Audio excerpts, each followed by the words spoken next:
can hear me better. Today we're going to make some cheesy waffles, okay? And why would we do that? Because they're a great substitute for bread if you're going low carb. This is honestly delicious, and you can cut it in half and just fold it up like a taco. When they're out of the waffle maker for a little bit, they become more pliable.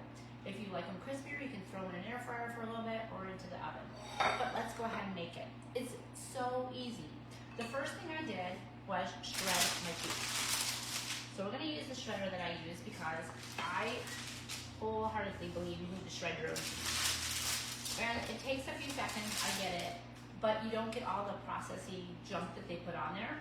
So I have this model, you just pop in, you just pop the cheese in the top, and then you just crank it up. So we're just gonna go ahead and I have some cheddar in there, and now I'm gonna add some Parmesan. And you'll see, you just gotta press it down a little bit, and you'll see it start to come through. It takes like a second to do a whole block of cheese. So, all right, let's move that out of the way. So now we've got our cheese. I'm gonna only use a cup of this cheese. I'm gonna move this. This thing suction cups to the counter so much you can't get it off. But we'll move this aside. So we need 1 cup of cheese, or 1 good handful as I measure. And then we're gonna move that cheese aside. And we need 1 egg. This is how simple this is. Anybody can do it. You really can't screw it up. All right, so 1 cup of cheese and 1 egg. Of course, we need salt. Even though our cheese has a bit of salt in it, we still want flavor and pepper. And now the fun part happens. You can add whatever you like. So if you want to add bits of bacon, you could do that. If you want some onion in there, you could do that. You can make it however you like to make it. And then we're just going to break that egg up. I'm going to switch to a fork so I can really beat it up. You want to get that egg all into that. Now, if you like it even crispier, you can use just egg whites. So whenever I do a recipe that has a lot of egg yolks, I collect the egg whites, which looks gross in a jar, but it is actually just egg whites. You want to heat up your waffle maker for about 3 to 4 minutes so that it's really at a good temperature. I don't spray it or oil it or anything. You can add a little bit of butter if you want to, but it's not necessary. There's so much cheesy goodness in here that it's going to melt out. Now the temptation though is to really rush it along, keep checking and everything. Set your timer for 2 to 4 minutes, depending on the size of your waffle maker, and don't open it again. All right, I'm going to pop this bad boy right in. I'm going to pour it right in the center. See if I can move it over so you can see. Pour it right here. Aim this down just a little bit so you can see a little better. Move this leg over here. Okay, hopefully you can see better now. All right, so we're gonna put this right in the center. Don't touch the side because it's hot. Don't be like me. And then you're just gonna push it to the side so you get all of it into the little cavity of the waffle maker. And you know, if you miss a little spot, don't worry about it. It's not gonna do anything. There. You want to get as much of that mixture out as possible. And like I said, don't touch the center like I just did again. All right, now you close it up and you set your timer. You say, hey Siri, set a timer for 3 minutes. And then you don't look at it again. While we're waiting those 3 minutes, I'm going to bring this back up again. We're going to go with a non-low carb recipe. Yesterday, or no, 2 days ago, I sent my friend home with some sourdough dough ready to bake. Told her to put it in the refrigerator and bake it the next day. Except that I didn't give all the instructions correctly. Not that I meant to do that, but it happens. So I thought I'd show you. We've gone over how to make the dough before, but maybe I haven't exactly explained well how to do the next part. This is what we're gonna do. I have a pan, it's upside down with parchment paper on top of it. I have a basket of already proofed sourdough. What that means is that I mixed it, I left it at room temperature until it tripled in size, and then I formed it into a bowl, and I put it in a basket to proof overnight in the refrigerator. This one has actually been 2 days, so it's gonna be nice and sour. And then I'm just gonna invert it. Now I've lined this basket with some plastic wrap to make my life easy. We're just gonna pop that out, and voila, there we go. You can see now that the dough is on the pan. And now we're just gonna dust it with some flour. And there's a couple reasons why we do this. One, it gives it a nice gluten coat so that it stays nice and warm.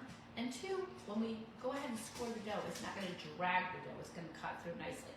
This is just a mason jar, and I bought these really cool little lids on Amazon. They just, you know, it's just got a little screen so that you can add more easily. I'm going to get a scoring lane. Maybe. All right, so this is just a razor blade. Maybe if I can get it out. Well, let's get the light on her. See, maybe just a little bit better. I don't know. See that any better? But this is where we're at. I'm gonna take this, and we're just gonna make a very simple design. I'm just gonna make like a little tic-tac-toe board, right? 1, 2, and 1, 2. Not super thick, so just enough that you can see it. And if you get a little area that didn't quite get there, you can go back over it. No big deal. My oven is set for 450 degrees, and I'm going to cover this for the first 20 minutes. Why am I doing that? Because I want to force the heat down to the middle of the loaf and add moisture. That's what's going to do. So dough loves heat and moisture. That's what helps it expand into a nice even way. If I just put it in the oven, it would still work, but it wouldn't be as pretty and it wouldn't be as fluffy. So this is a magic trick.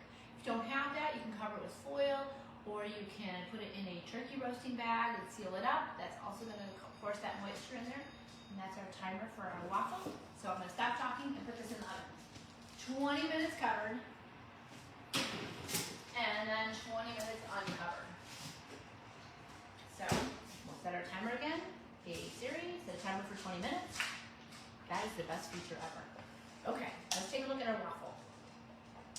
Okay, we're not quite there yet, because I accidentally turned it off. So I'm going to put it back on. And in the meantime, we're going to use this one. I'm going to get something.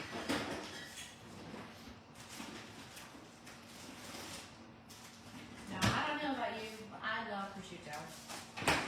Yes, I do. I'm actually not a really big fan of pork unless it's bacon or prosciutto. That's the only ones I eat.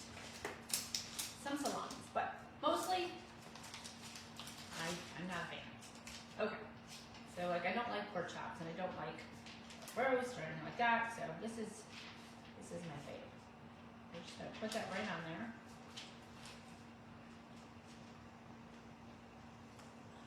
And then you feel like you're eating a sandwich instead of always just eating your everything plain, but you're getting the extra protein and in there. Which bread is rather lacking, and there's, you know, it's gluten free, so you're good. All right, let's get some cheese here. I think we'll go for some fontina cheese. And I know this has cheese already, but that's okay. So I like cheese. All right, so we're just gonna break it up a little bit in the center, and then I'm gonna fold it like a taco. Now at this point, you could actually grill it off again, put it back in the waffle maker, and get it nice and crunchy, but I kind of like it like this, so let's give it a little taste. It's got great cheesy flavor. And it has more flavor than bread, so you're definitely not going to miss the bread. And that is, you know, I'm still a sourdough lover. I just maybe have it once a week, because honestly, it's making me very fluffy, and it still affects my legs. Unfortunately, I'm just really prone lately to inflammation. So that's why I made this change. Oopsies. All right, let's see how our waffle's doing. Oh, it's getting nice and bubbly. Let's show you. Bring that camera here. I'll show you. I'm gonna keep it closed for another minute because I want it to be really crispy. And it's not going to get really crispy if we take it out too soon. Again, you have some options. You can take them all out. If you're making a lot of them, you know, 2 to 3 minutes in there, check it. If it's still not done, put it on for another minute. You can take them out and reheat them in the oven and keep them all crispy. Or you can let it soften like this one and keep it like sandwich like. Which, let me tell you, is plenty of flavor. Alright, we got about another minute. Unfortunately, you can't rush it. Still quite soft. But this makes for a good breakfast. It also makes for a really quick lunch. Because, you know, you got it done in 3 minutes. And if you make them ahead of time and you park them in your refrigerator, then all you have to do is heat it up in the air fryer for a minute or so and you're good to go. And then you can just build them up. Or you can take it to go, make your sandwiches earlier, and I promise, you will not miss the bread. I'm a lifelong bread eater. I mean, that's what I went to school for.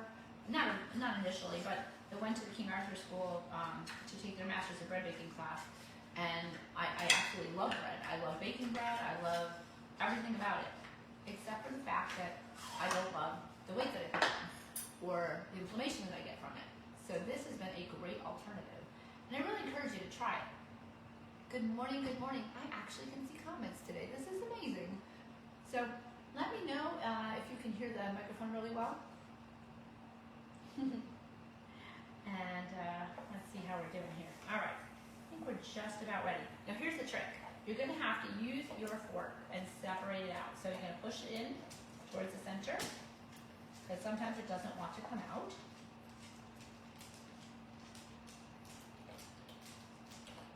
Push and push and push.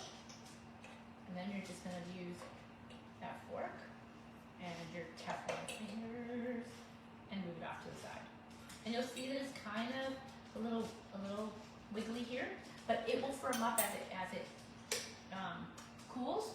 So once it's cool, then you can go ahead and use it. And like I said, you can go ahead and pop that into the air fryer to fry it up, you know, crisp it up if you want it more crispy. Otherwise, you just enjoy it as is. Now, I will come back and post a picture of the bread, because I hate to leave you without knowing what it looks like. But you also want to be here for 40 minutes, 20 minutes covered, and 20 minutes uncovered. So I'll show you what it looks like. And if you have no idea how I mix the dough, I will pop a video of that down in the comments as well, so you can get an idea of the process of making the sourdough, because it's definitely something that everybody should learn. Again, this is how our grandparents used to make bread. Unfortunately, we don't have the same flour that we used to have, so you have to be very particular with what you purchase. You know, you want it to be organic, you want it to be unbleached and unbromated, the least amount of processing possible. And if you can get bread from another country, like Italy, where it's really, really clean, not what we do, although I love King Arthur, that's always a good investment as well. So I'll do all that in the comments, and you let me know what else you would like to learn. I would love to